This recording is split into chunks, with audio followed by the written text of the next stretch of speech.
Bismillahirrahmanirrahim. Assalamualaikum warahmatullahi wabarakatuh.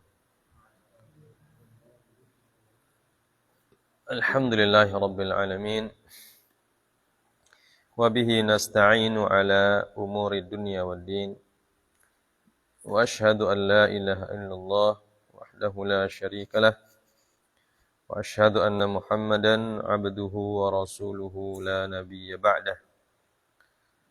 Allahumma salli wa sallim wa barik ala nabiyyina Muhammadin sallallahu alaihi wasallam wa ala alihi wa ashabihi wa man tabi'ahum bi ihsanin ila yaumiddin.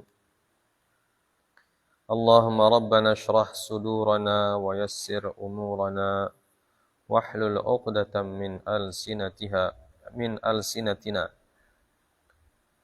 Allahumma inna nas'aluka ilman nafi'a wa rizqan thayyiba wa amalan mutaqabbalah. Amma ba'd. Pertama-tama marilah kita senantiasa memuji dan memuja serta bersyukur kepada Allah Azza wa Jalla atas segala limpahan karunia dan anugerah yang diberikan kepada kita sekalian. Pada malam hari ini kembali kita bisa melanjutkan majelis kita dalam pelajaran fikih tentang hudud atau tentang diat. Salawat dan salam tak lupa kita sampaikan kepada baginda Nabi Muhammad sallallahu alaihi wasallam. Begitu pula kepada para keluarga beliau yang beriman dan sahabat-sahabat beliau yang setia mendampingi dan melanjutkan perjuangan beliau sallallahu alaihi wasallam untuk mengajarkan agama Allah kepada seluruh umat manusia. Pelajaran kita selanjutnya adalah masih tentang diat, yaitu diatul janin. Diatul janin. Diatnya janin. Ya. Janin yang masih di dalam kandungan ibunya. Ya. Kita baca dulu perkataan muallif atau perkataan pengarang kitab ini. Dia mengatakan, bismillahirrahmanirrahim, idza matal janinu bisababil jinayati ala ummihi amdan aw khata'an wa lam tamut ummuhu wajaba fihi gharrah sawa'un infasala an ummihi wa kharaja mayyitan aw mata fi batniha wa sawa'un akana dzakarun am untha fa amma idza kharaja hayyan thumma mata fa fihi diyatu kamilatan fa in kana dzakaran wajabat mi'atu ba'irin wa in kana untha khamsun. Wa tu'raful hayatu bil attas aw at-tanaffus aw al-buka aw as-siyah aw al-harakah wa nahwi dhalika. Wa ishtarata asy-Syafi'i fi halatin ma idza mata fi batni ummihi an yu'lama bi annahu qad tukhallaqu atau qad tukhlaqu wa jara fihi ruh wa fassarahu bi ma dhahara fihi suratul adami min yadin wa asbu'. Amma Malik fa innahu lam yashtarit hadha asy-syarta wa qala kullu ma tarahathu al-mar'atu min mudghatin aw 'alaqatin mimma yu'lamu annahu wulida fa fihi al-gharrah. Wa yurajjahu ra'yu Syafi'i bi anna al-asla bara'atu dhimmah wa 'adamu wujubil gharrah fa idza lam yu'lam takhalluquhu fa innahu la yajibu syai'un.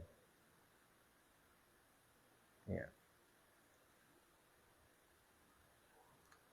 Qadrul gharrah wal gharratu khamsumi'ati dirham kama qala Sya'bi wal Ahnaf aw mi'atu syah kama fi hadithi Abi Buraidah inda Abi Dawud wan Nasa'i wa qila khamsun minal ibil. Ya. Artinya apabila meninggal janin karena sebab tindakan kriminal terhadap ibunya, sengaja atau khata', dan ibunya tidak meninggal, maka wajib dalam janin tersebut diberikan diat berupa gharrah atau ghurrah. Ya. Sebutannya gharrah atau ghurrah. Nanti disebutkan gharrah itu apa? Berapa dia punya? Baik. Jadi kalau ada orang hamil, ya, ibu hamil, kemudian dia dianiaya, ibu hamil tersebut dianiaya. Ya. Kemudian karena sebab aniaya itu janinnya meninggal, ya. Bayi dalam perutnya meninggal atau janinnya meninggal. Sedangkan ibunya tidak. Ya, sedangkan ibunya tidak. Atau bahasa kita keguguran. Ya. Keguguran dia, ibu itu keguguran. Ya. Maka pelakunya diwajibkan bayar diat.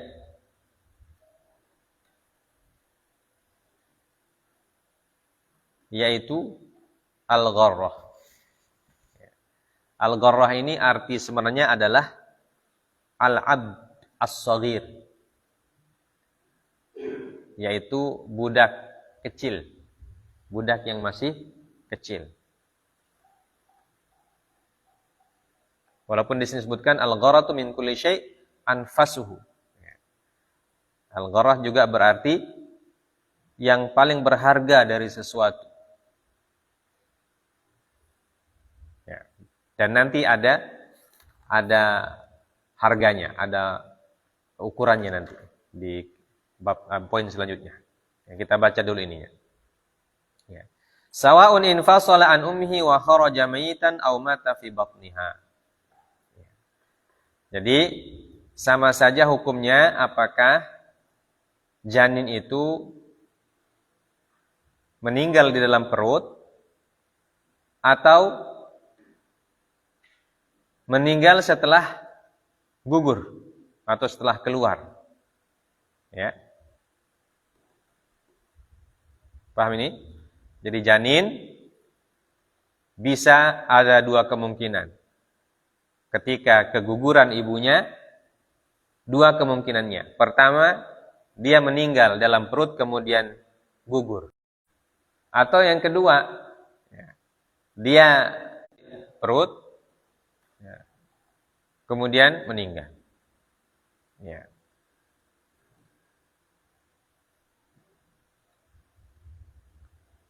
Dan sama saja hukumnya apakah dia janin laki-laki atau perempuan.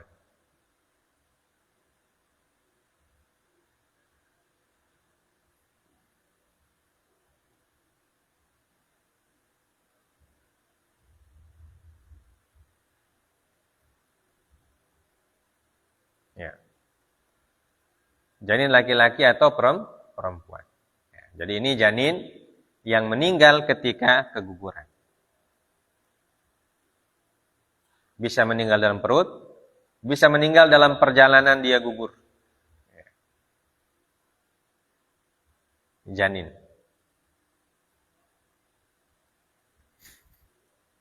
Tapi kalau dia keluar atau gugur dalam keadaan hidup, kemudian di luar tubuh ibunya dia sempat hidup walaupun sebentar. Ya, kalau tadi itu kan mati dalam perut, itu yang pertama. Ya. Kemudian yang kedua, keluar mati, keluar langsung tidak bergerak. Ya. Tidak bergerak, tidak bernafas, tidak ada tanda-tanda kehidupan ketika dia keluar. Ya.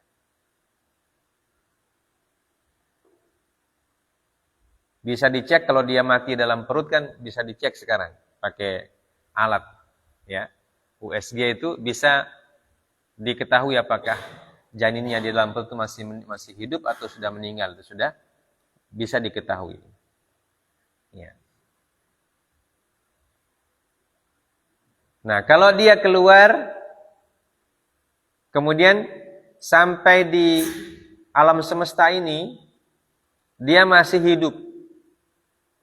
Nah, bagaimana ukuran hidupnya? Ukuran hidupnya itu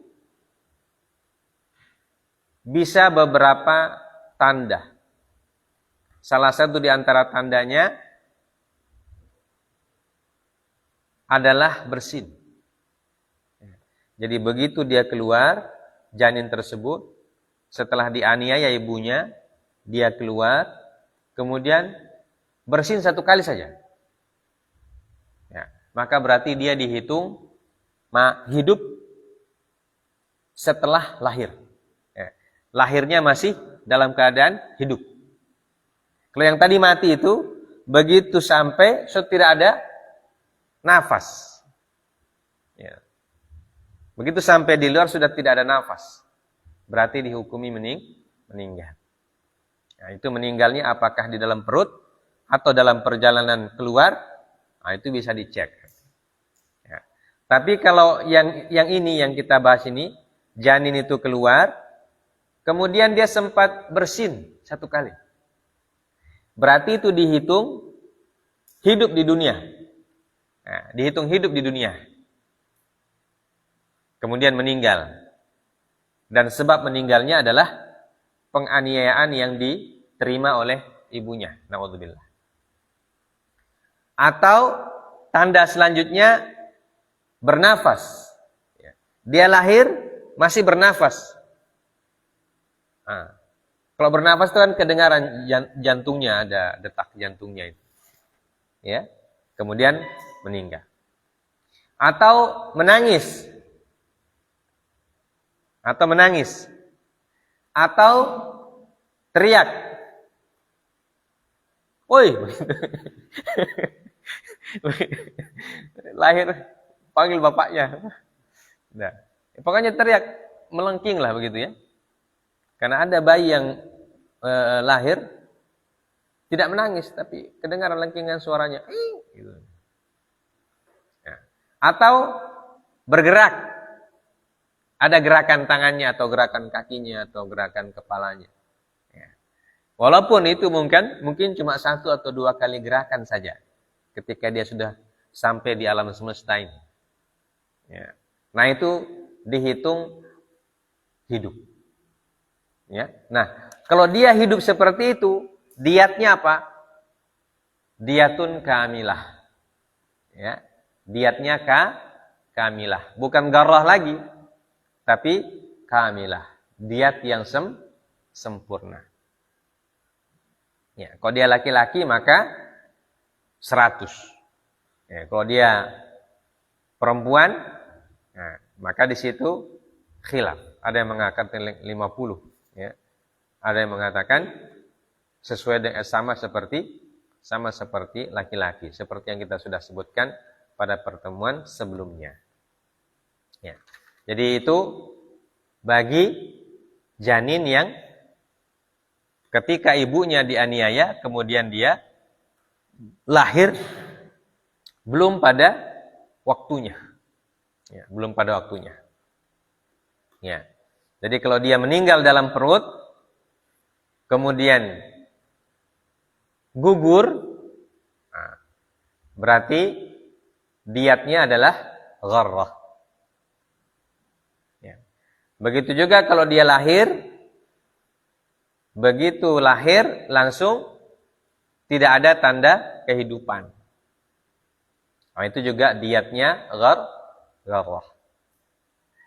Tapi kalau lahir, gugur, kemudian tiba di alam semesta ini, masih ada tanda kehidupan, baik dengan gerakan, atau dengan tangisan, atau dengan bersin, atau dengan bernafas, maka dia dihitung orang hidup sempurna. Ya. Jadi diatnya diat sempurna. Ya, mi'atu ibil. Ya, diatnya 100 unta. Ya. Nah, poin selanjutnya. Imam Asy-Syafi'i memberikan syarat apabila dia meninggal di dalam perut ibunya, syaratnya janin itu harus usianya sudah berusia ditiupkan ruh. Ya. Ditiupkan ruh itu berapa hari? 40 hari apa itu? Alaqah. 40 hari apa? Mudghah.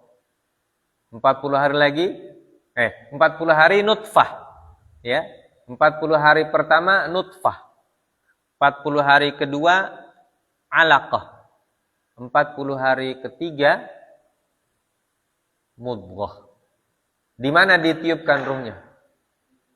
Ketika mudghah, sudah jadi mudghah. Ya.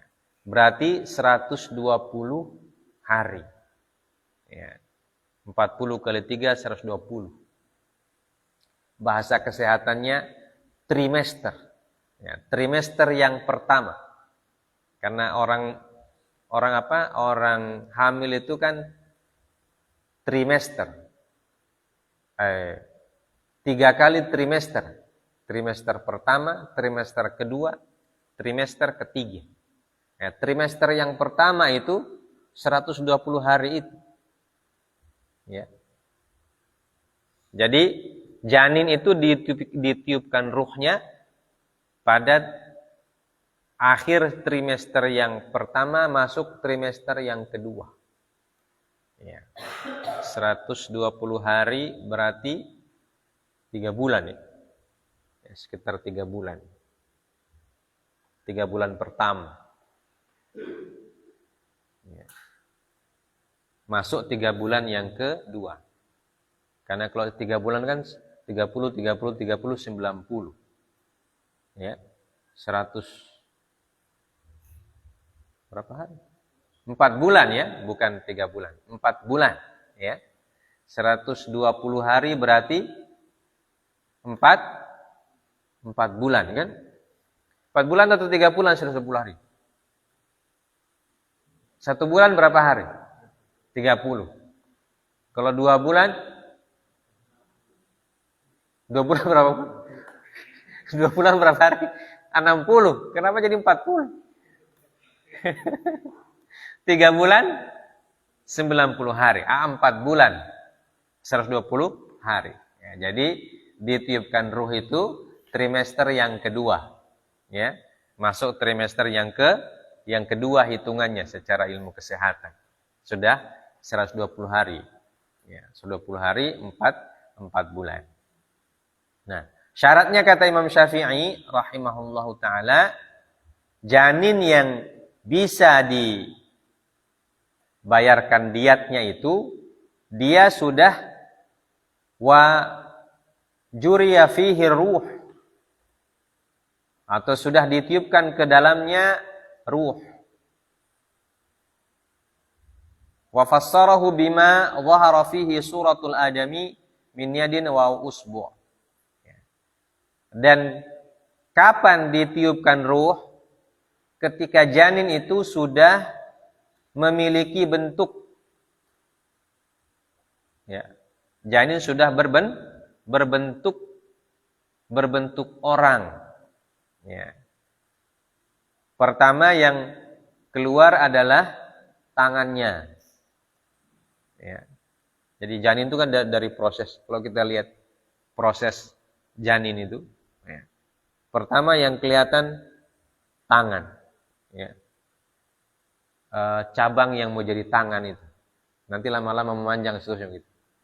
Ya, setelah kepala itu. Nah itu sudah ditiupkan ruhnya 120 hari. Nah itu syarat dalam mazhab Imam Syafi'i.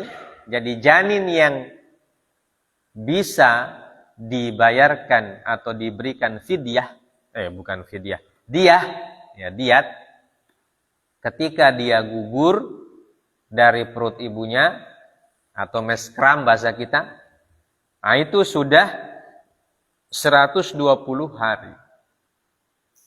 Artinya kalau belum 120 hari, dia bentuknya masih mudghah, masih segumpal daging. Nah, belum ada bentuk adami. Adami artinya belum ada bentuk asal mula, bukan asal mula. Bentuk awal dari manusia. Ya, adami itu dari kata Adam. Ya, manusia maksudnya. Ya. Tapi hanya berupa segumpal daging. Nah, kalau dia segumpal daging kemudian gugur, meskram, maka dalam pendapat Imam Syafi'i tidak ada diatnya. Ya. Tidak ada diatnya.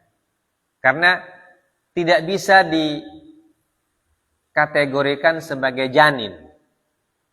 Ya. Karena belum berbentuk dan belum punya ruh, belum punya kehidupan. Jadi dia tidak bisa dikategorikan sebagai janin. Ya. Paham? Paham Azam? Dalam mazhab Imam Asy-Syafi'i. Apalagi kalau dia bulan pertama masih berupa darah. Ya. Begitu gugur itu otomatis tidak dikatakan sebagai janin. Nah, dia masih calon janin. Nah, kalau nutfah itu bakal calon. Sekarang ini ada bakal calon, ada calon. Nanti kalau sota pilih baru jadi.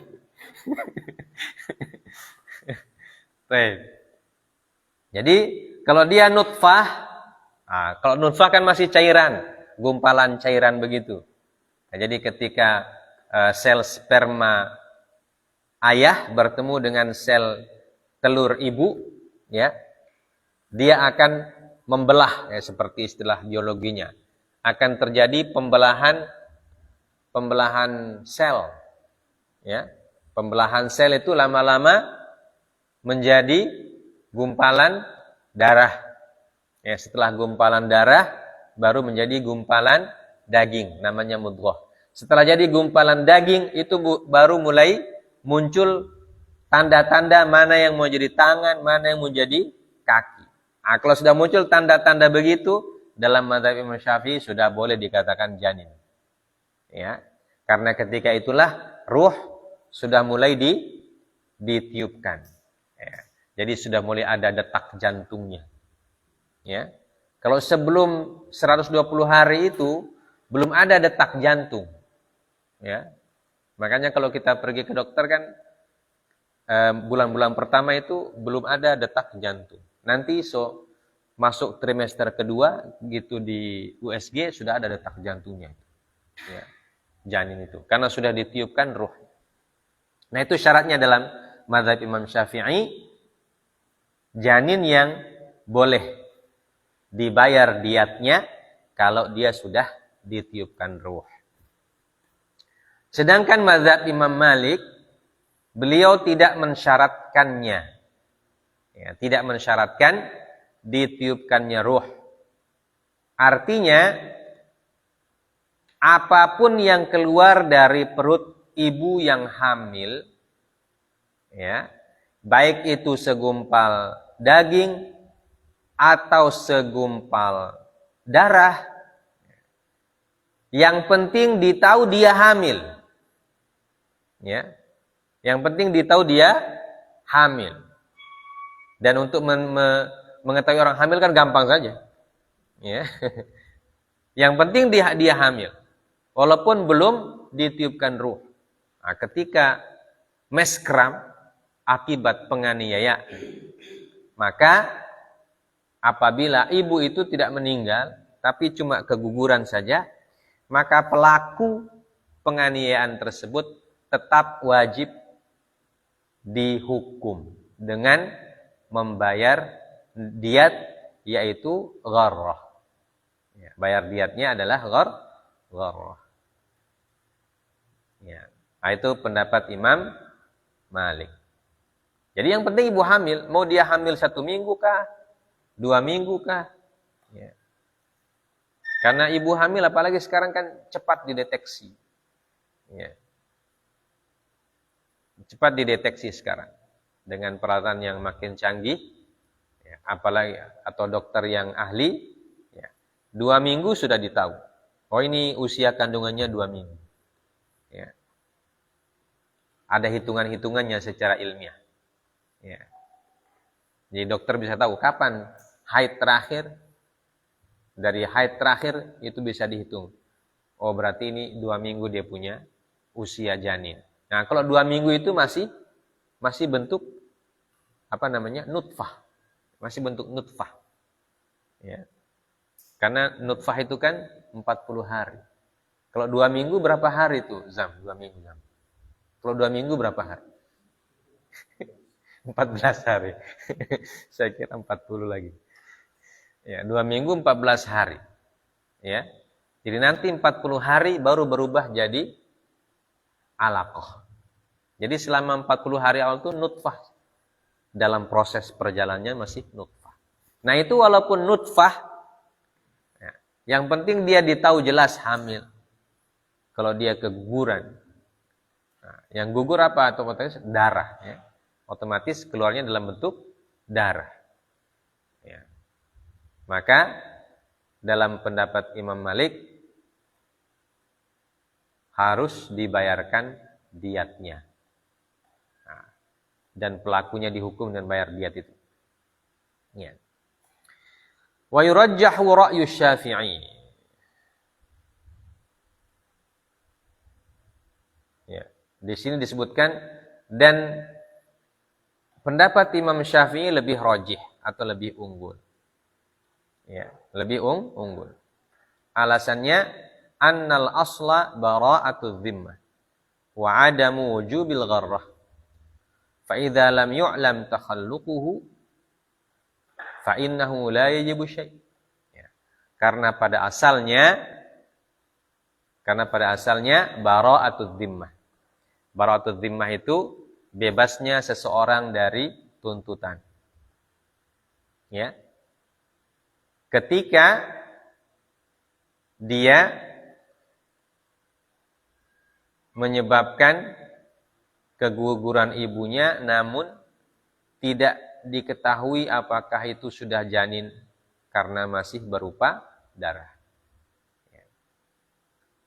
Maka apabila belum diketahui bentuk janinnya, maka itu asalnya tidak ada hukuman. Ya. Pada asalnya tidak ada hukuman. Karena kita menghukum itu ketika membunuh manusia. Ya. Dan kalau masih berbentuk darah, belum disebut sebagai manusia. Ya.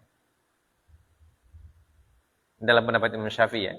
Jadi kalau belum ditiupkan ruhnya dan belum ada ciri-ciri bentuk manusianya, maka itu tidak disebut manusia. Sedangkan hukuman itu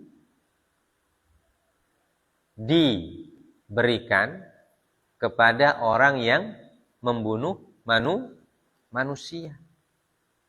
Sedangkan ini belum jadi manusia dia. Masih berupa segumpal darah atau segumpal nutfah. Jadi pada asalnya dia tidak bunuh manusia. Maka kalau demikian katanya, yang rajih ini pendapatnya Imam Syafi'i. Karena dia tidak bunuh manusia. Paham? Karena manusianya belum jadi. Belum terbentuk. Baru dalam bentuk darah. Atau daging. Tapi belum ada tanda-tanda bentuk manusia.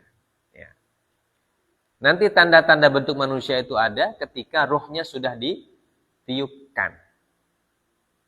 Kalau sudah ditiupkan ruhnya, nah itu sudah kelihatan bentuk manusianya.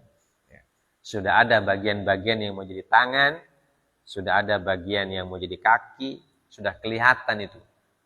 Kalau di USG, kalau di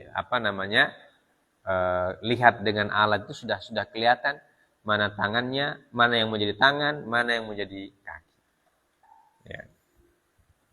Nah itu kata Imam Syafi'i. Jadi kalau dia belum berbentuk, maka dia tidak membunuh siapa-siapa. Tidak membunuh siapa-siapa karena manusianya belum jadi. Maka kata beliau harus disyaratkan sudah ditiupkan ruh dulu. Kalau sebelum ditiupkan ruh, maka tidak ada hukumannya. Ini pendapat dari Imam Asy-Syafi'i rahimahullah. Kemudian qadrul gharrah. Berapa ukuran gharrah itu? Wal gharratu 500 dirham. 500 dirham. Kama qala Sya'bi wal Ahnaf. Au miyah syah. Miyah. Bukan mi'ah. Di sini miyah disebutkan. Nah, ini logat Mesir. Logat Mesir miyah. Miyah itu artinya 100. Nah, mi'ah. Mi'ah atau miyah. Jadi ukuran gharrah itu menurut Imam Asy-Sya'bi dan Al-Ahnaf, mazhab Hanafi, adalah 500 dirham. Atau 100 ekor kambing. Sebagaimana disebutkan dalam hadis Abi Buraidah inda Abi Dawud wan Nasa'i. Wa qila 5 minal ibil. Ada juga yang berpendapat bahwa ukuran gharrah kalau dikonversi ke dalam unta, maka jumlahnya 5 ekor unta.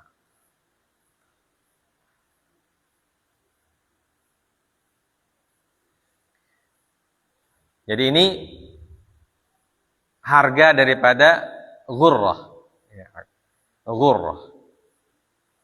Jadi ada yang mengatakan kalau diukur dengan dirham jumlahnya 500 dirham. Kalau diukur dengan kambing maka jumlahnya 100 ekor kambing.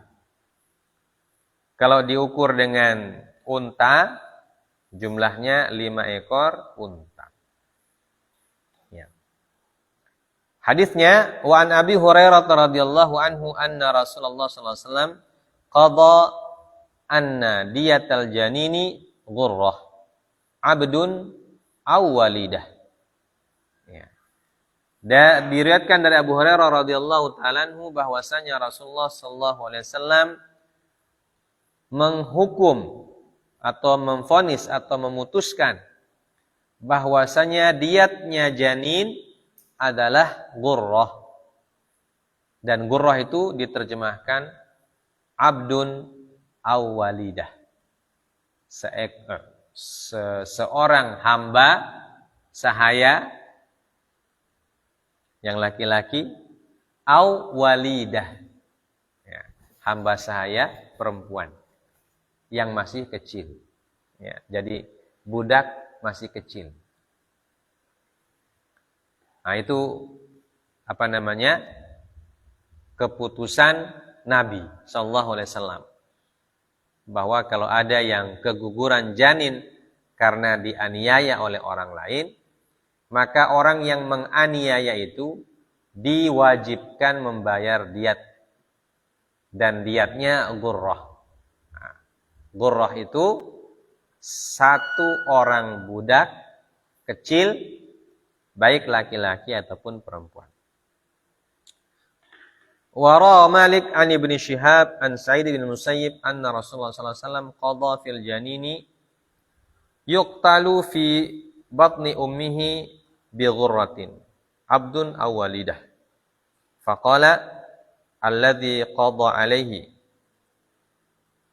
kaifa ugrima ma la syariba wala akala wala nataqa wala istahalla wa mithla dzalika yuqal. Dan diriwayatkan oleh Imam Malik rahimahullahu taala dari Ibnu Syihab dari Sa'id ibn Musayyib bahwasanya Rasulullah SAW memutuskan memberikan diat kepada janin yang dibunuh di dalam perut ibunya dengan diatnya berupa ghurrah abdun aw walidah. Berupa ghurrah yaitu hamba sahaya laki-laki atau hamba sahaya perempuan.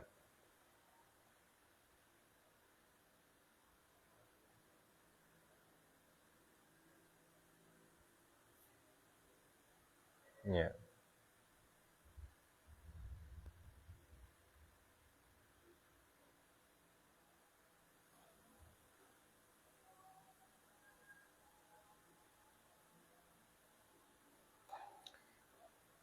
Faqala alladhi qada alaih.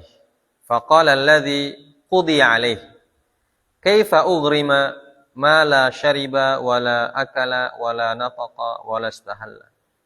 Wa mithlu dzalika yuqal. Faqala Rasulullah SAW, inna hadza min ikhwanil kuhan. Ya. Maka orang yang dihukum Nabi itu berkata, bagaimana mungkin dibayar fidyahnya janin yang belum makan, belum minum, belum bicara. Ya.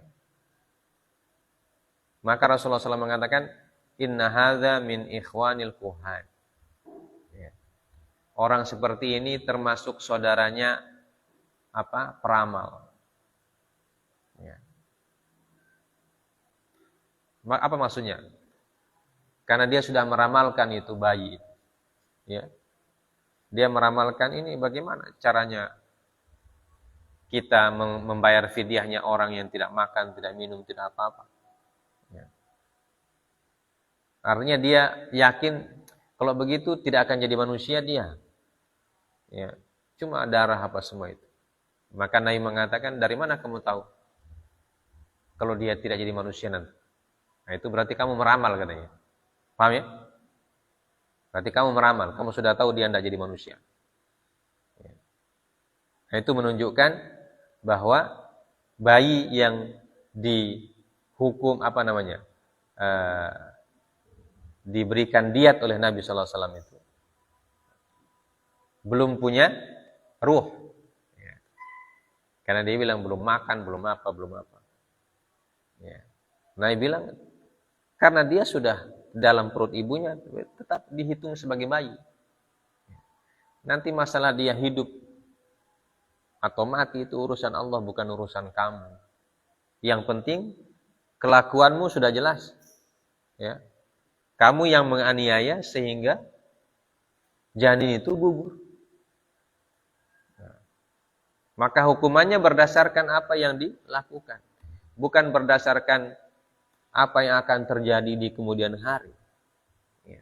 Berdasarkan perlakuanmu itu sekarang. Jelas, kamu yang aniaya ibunya sehingga janin ini gugur. Walaupun dia gugur belum makan, belum minum, belum apa. Dan namanya bayi, janin ya, memang tidak makan, tidak minum seperti manusia biasa. Ya, tapi kan dia makan dari perut ibunya dan seterusnya itu. Ya. Jadi Rasul mengatakan inna hadza min ikhwanil kuhan. Ini orang kayaknya saudaranya peramal ini. Dia bisa meramal orang tidak akan hidup. Ya. Sehingga dia mengatakan kami tidak membayar sesuatu yang dilakukan kepada orang yang tidak makan, tidak minum, tidak apa-apa. Tidak melakukan apa-apa. Bagaimana caranya dibayar fidyah, ya, diatnya. Jadi dia tidak mau. Ya, sebenarnya dia tidak mau. Tapi Rasulullah mengatakan tidak. Tetap bayar fidyah. Ya, masalah nanti itu janin di hari kemudian kalau kamu tidak aniaya ibunya apakah dia hidup atau mati itu bukan urusanmu. Itu urusannya Allah. Dan kamu tidak bisa meramal kehidupan orang. Yang jelas kamu aniaya ibunya, kemudian janin itu gugur. Ya. Nah, itulah yang dihukum. Ya, perbuatanmu yang menyebabkan keguguran itu yang dihukum. Ya. Bukan kehidupan janinnya di kemudian hari yang jadi patokan, bukan. Yang jadi patokan perlakuanmu sekarang. Ya, perbuatanmu sekarang ini. Ya. Nah, maka Nabi mengatakan kamu harus bayar ghurrah. Ya.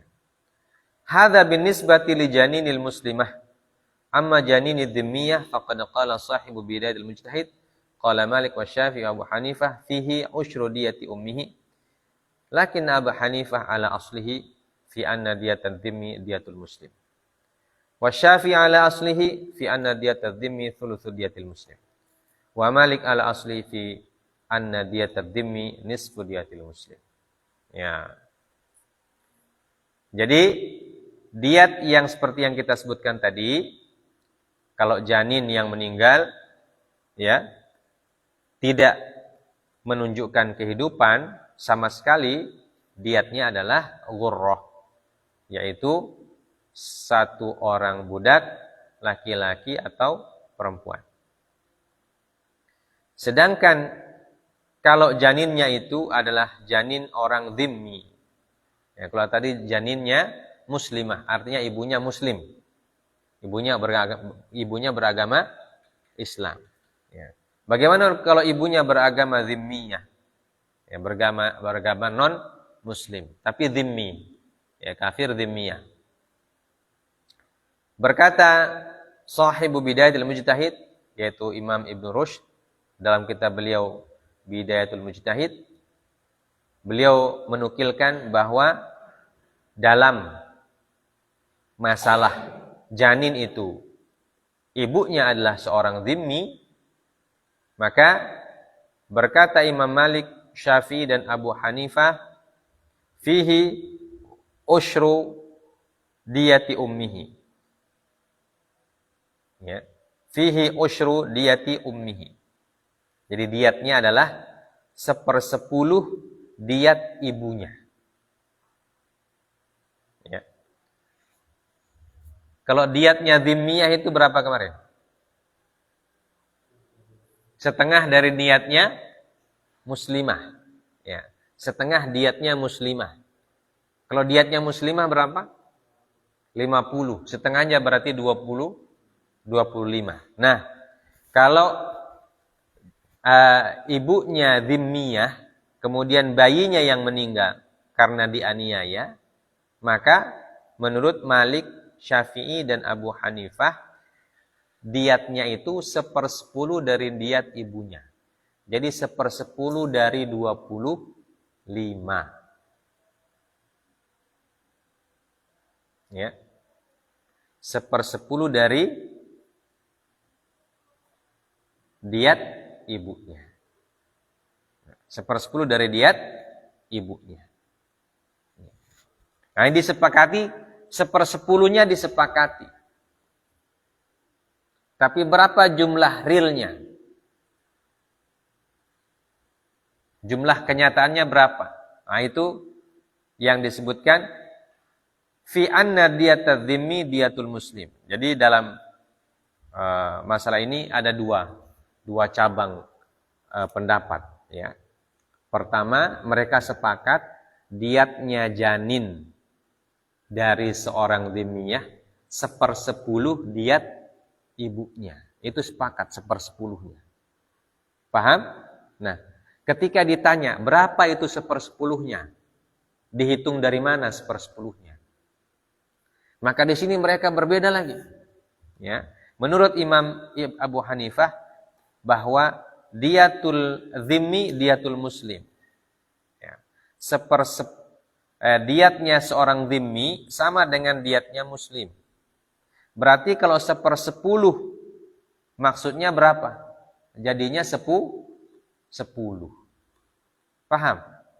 Paham Azam? Paham Azam? Ya. Jadi Imam Abu Hanifah asal pendapat beliau bahwa diatnya dhimmi sama dengan diatnya muslim, tidak dibedakan. Ya, sama dengan diatnya muslim tidak dibedakan.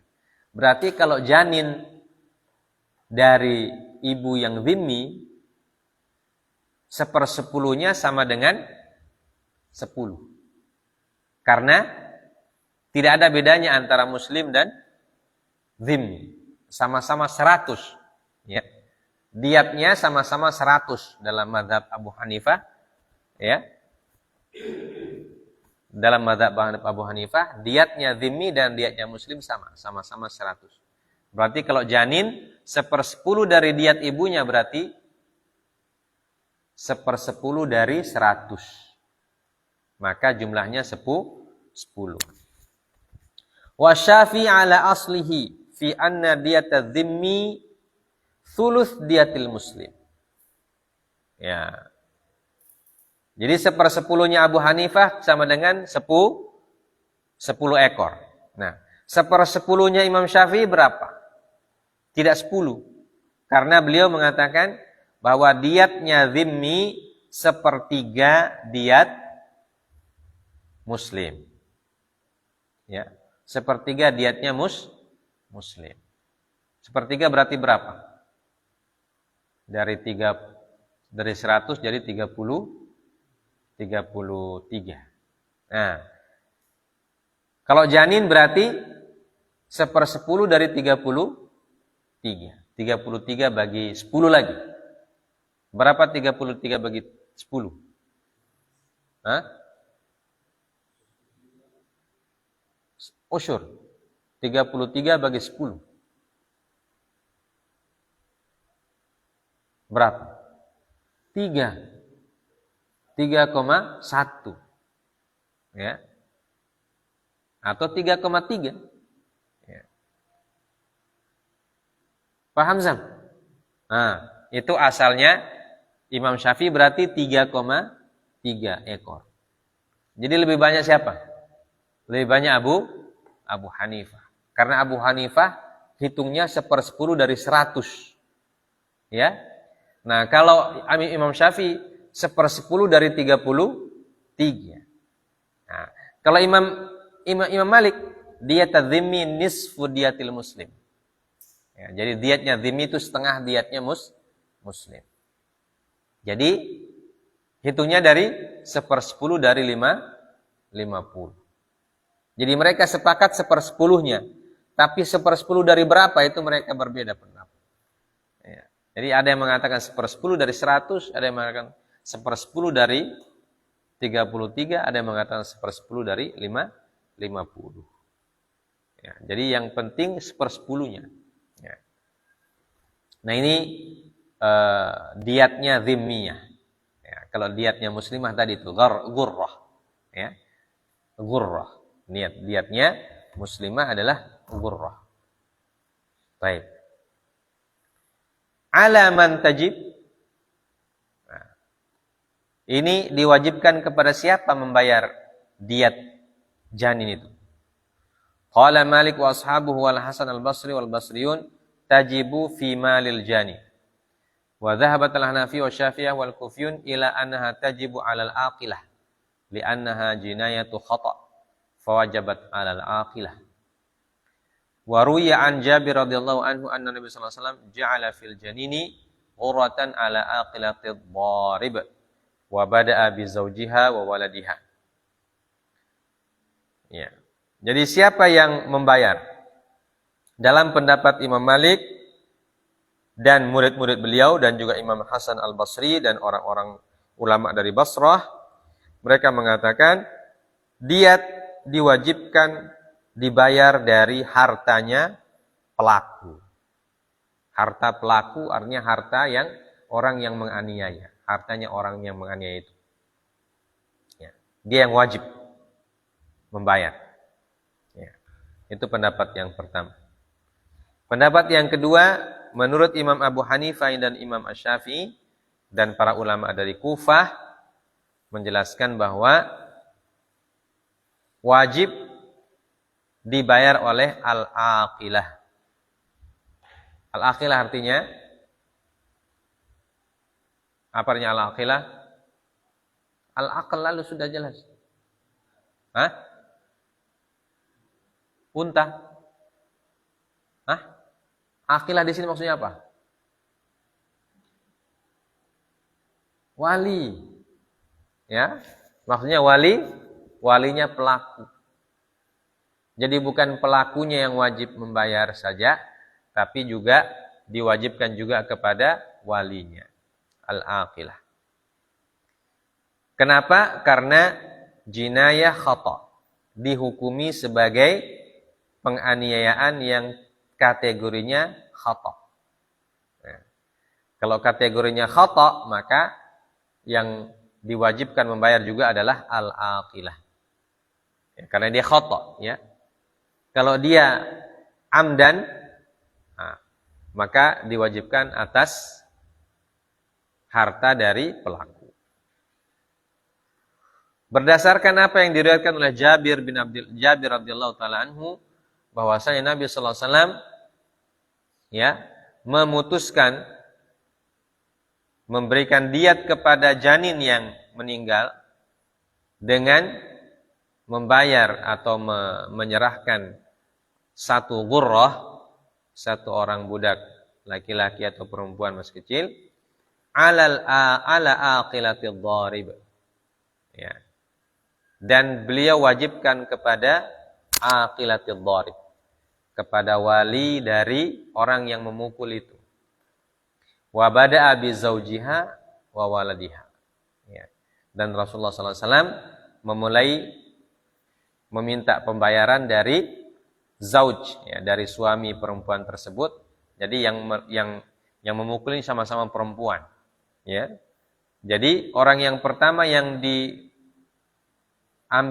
hartanya oleh Nabi adalah harta suaminya, kemudian harta anak-anaknya. Ya. Wa amma Malik wal Hasan faqad syabbahaha bidiyatil amdi idza kana darbu amdan wal awwalu ashah. Ya. Sedangkan Imam Malik dan Imam Al-Hasan Al-Basri menghukumi dengan apa tadi? Menghukumi dengan mewajibkan kepada pelaku, ya, karena beliau menyamakan perbuatan tersebut dengan perbuatan yang sengaja. Ya.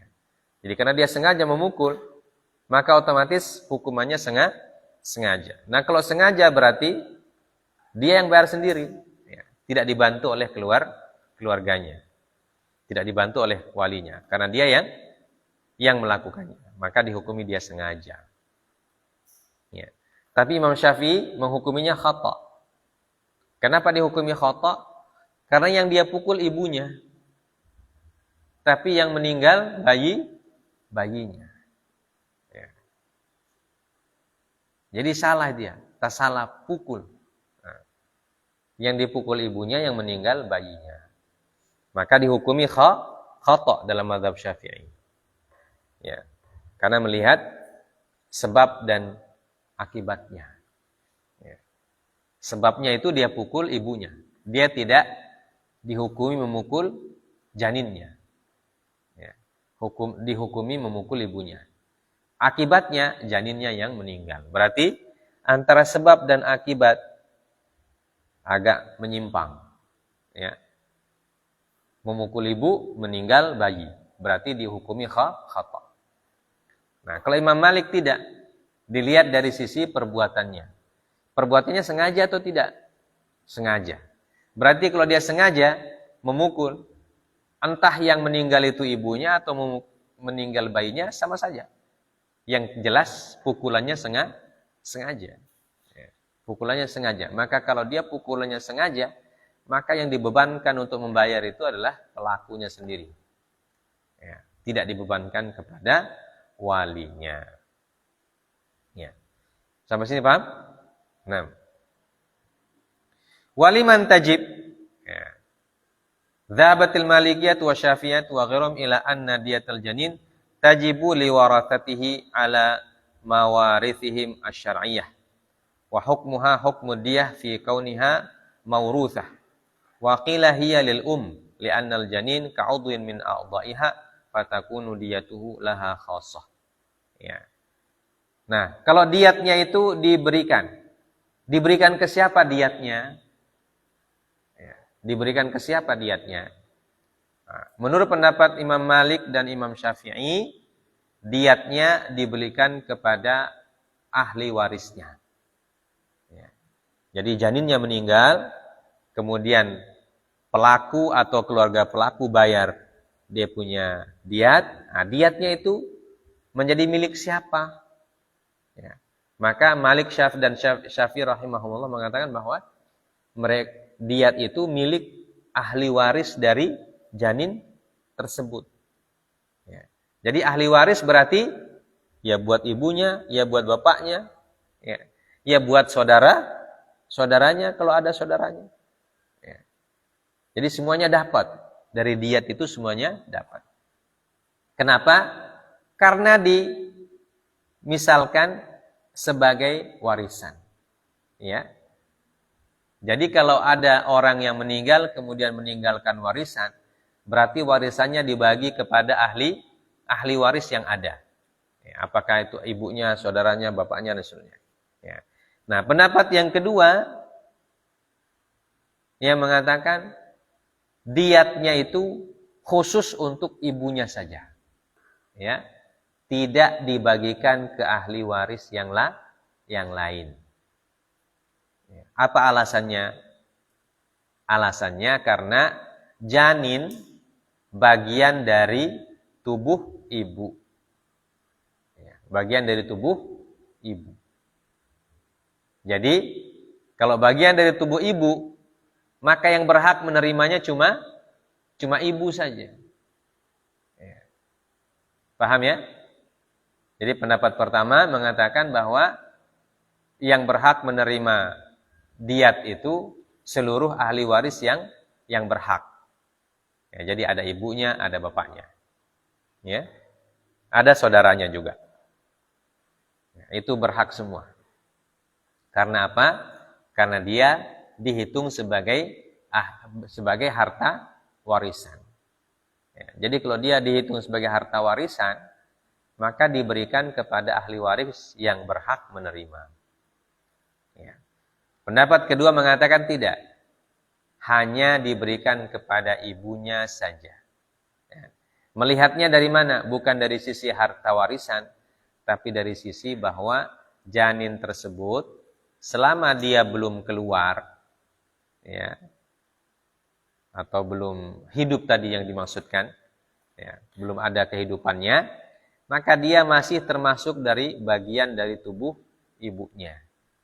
Nah, kalau bagian dari tubuh ibunya, maka yang berhak menerimanya ibunya saja. Tidak diberikan kepada ahli waris yang lain. Baik. Ini tentang diat janin. Ya, tentang diat janin ketika janin tersebut meninggal sedangkan dia masih dalam perut ibunya dan ibunya yang mendapatkan perlakuan yang tidak baik. Ya, jadi orang yang dipukul ibunya, janinnya meninggal. Karena bisa terjadi, ya, ibunya tidak meninggal, tapi janinnya yang meninggal. Nah, kalau ada yang meninggal, mau dia janin atau orang yang sudah sempurna dan seterusnya, dalam Islam tetap dihukum pelakunya.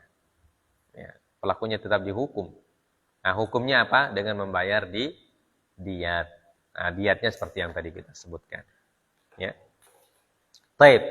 Saya kira selesai pembahasan kita tentang diatul janin. Nah, insyaallah nanti kita sambung dengan poin-poin selanjutnya. Subhanakallah bihamdik asyhadu an la ilaha illa anta astaghfiruka wa atubu ilaik. Wassallallahu ala nabiyyina Muhammad wa ala alihi washabbihi wasallam wa akhiru da'wana alhamdulillahi rabbil alamin. Assalamualaikum warahmatullahi wabarakatuh.